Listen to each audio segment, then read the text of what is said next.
नमस्कार, स्वागत है आपका हमारे चैनल पर। मैं हूं आपके साथ शिप्रा सैनी। महाराष्ट्र से बड़ी खबर है। मनी लॉन्ड्रिंग मामले में जेल में बंद अनिल देशमुख को ईडी के मामले में भले ही जमानत मिल गई हो, लेकिन मुश्किलें अभी भी कम नहीं हुई है, क्योंकि ईडी ने बॉम्बे हाई कोर्ट के फैसले को अब सुप्रीम कोर्ट में चुनौती दी है। यानी साफ है कि अनिल देशमुख को ईडी के मामले में जो जमानत मिली है उसे अब सुप्रीम कोर्ट में चुनौती दी गई है। ये अपने आप में अनिल देशमुख के लिए बहुत बड़ा झटका है। अनिल देशमुख जो कि एनसीपी के नेता हैं और महाराष्ट्र में उद्धव ठाकरे सरकार में वो गृह मंत्री भी रह चुके हैं, लेकिन उन पर वसूली का मामला है, वसूली का आरोप उन पर है और इसके चलते ही सीबीआई और ईडी ने उन पर शिकंजा कसा था, जिसके बाद ईडी वाले मामले में उन्हें जमानत मिल गई बॉम्बे हाई कोर्ट से। लेकिन अब बॉम्बे हाई कोर्ट के फैसले के खिलाफ ईडी सुप्रीम कोर्ट पहुंच गई है और ईडी ने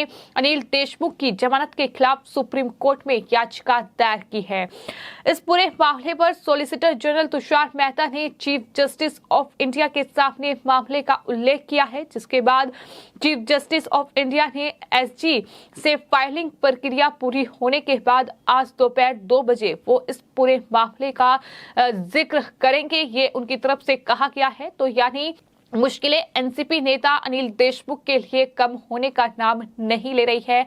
आपको ये बता दें कि एंटीलिया विस्फोटक केस महाराष्ट्र में सामने आया था, जिसके बाद अनिल देशमुख पर शिकंजा कसा गया था। दरअसल मुंबई के ही जो पुलिस अधिकारी थे, जो कमिश्नर थे परमवीर सिंह, उन्होंने ही अनिल देशमुख पर बेहद गंभीर आरोप लगाए थे।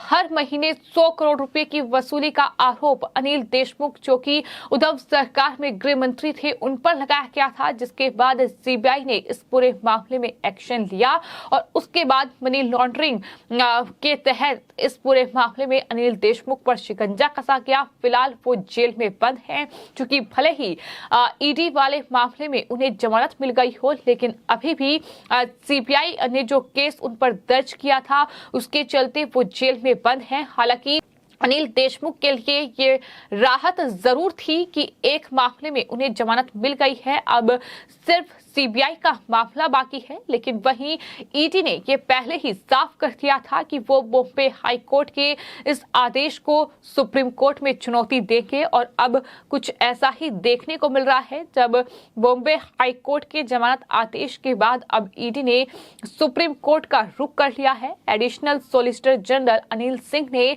पहले ही जब इस पूरे मामले की सुनवाई हुई थी तो न्यायमूर्ति के सामने ये कहा था कि ईडी इस मामले को सुप्रीम कोर्ट में अपील करना चाहती है, इसलिए जमानत के आदेश पर 2 सप्ताह तक के लिए रोक लगाई जाए।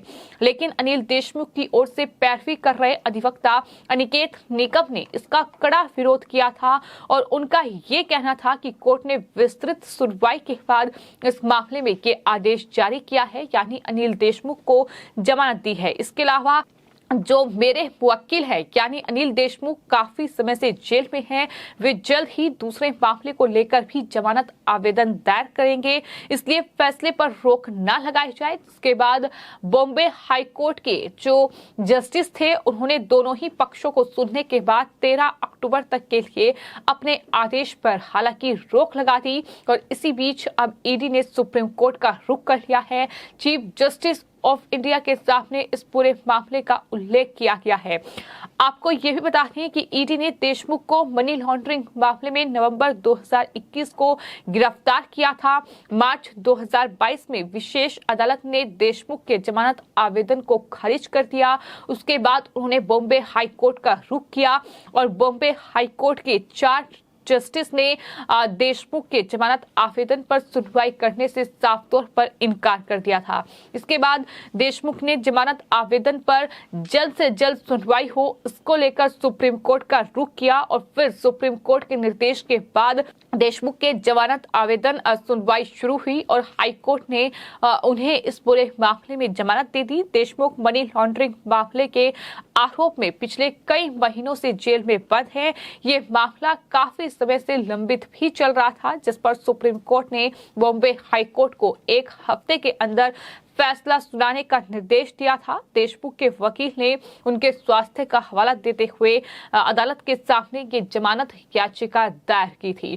तो कुल मिलाकर इस तरह से कहीं न कहीं देशमुख के लिए एक राहत जरूर मिली थी, लेकिन इस बीच अब ईडी ने सुप्रीम कोर्ट का रुख कर लिया है। बॉम्बे हाई कोर्ट के फैसले को चुनौती दी गई है, जिसमें अनिल देशमुख को जमानत दी गई है और उसका ही विरोध अब ईडी ने किया है। तो जाहिर तौर पर मुश्किलें कम नहीं हुई है, अब मुश्किलें बढ़ने वाली हैं। जिस तरह से ईडी की जांच के बाद नवंबर 2021 में देशमुख को गिरफ्तार किया गया। दरअसल अनिल देशमुख पर उगाही करने का आरोप लगा और इसी पूरे मामले में मामला दर्ज किया गया और ईडी ने जो इस पूरे मामले में जांच की है, उनके मुताबिक अनिल देशमुख जो कि उद्धव सरकार में गृह मंत्री रहे हैं और गृह मंत्री रहते हुए उन पर ये आरोप लगा कि वो हर महीने 100 करोड़ रुपए की वसूली का टारगेट जो है वो मुंबई के आला अधिकारियों को दे रहे हैं। तमाम मीटिंग्स उनके जरिए हो रही है और ये खुलासा किसी और ने नहीं बल्कि मुंबई के ही जो पुलिस कमिश्नर रहे हैं परमवीर सिंह, उनकी तरफ से किया गया, सचिन वाजे जैसे अधिकारियों की तरफ से किया गया। और इसमें जो ईडी ने जांच की उसमें यह पाया कि मुंबई के जो बार हैं, जो रेस्टोरेंट हैं, उनसे दरअसल ये उगाही बड़े मात्रा में की गई है। इसके साथ ही आरोप है कि देशमुख ने गलत तरीके से अर्जित धन को नागपुर में स्थित श्री साई शिक्षण संस्थान को मुहैया कराया, जो उनके परिवार के जरिए नियंत्रित एक ट्रस्ट है, उसमें ये पैसा मुहैया कराया गया। तो ये तमाम बड़े आरोप उन पर लगे हैं और इस पूरे मामले को लेकर ही वो फिलहाल जेल में बंद हैं।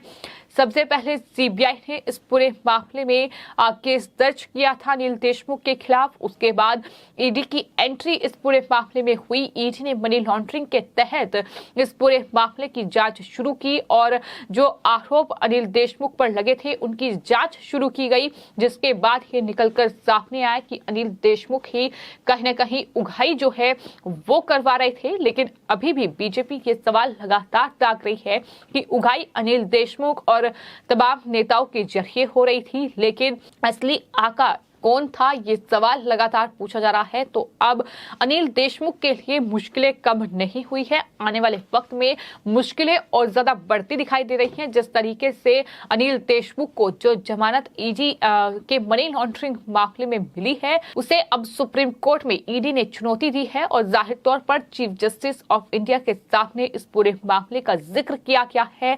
अब आने वाले वक्त में इस पूरे मामले में सुनवाई होगी। देखना यह होगा कि क्या अब supreme court Bombay high court के इस आदेश को खारिज करता है, क्या जमानत जो मिली है उसे खारिज कर दिया जाता है या फिर कुछ और फैसला सुप्रीम कोर्ट का आएगा, ये देखना होगा। फिलहाल आपकी इस पूरे मामले पर क्या राय है, हमें कमेंट बॉक्स में जरूर लिखें और चैनल को सब्सक्राइब करें। धन्यवाद।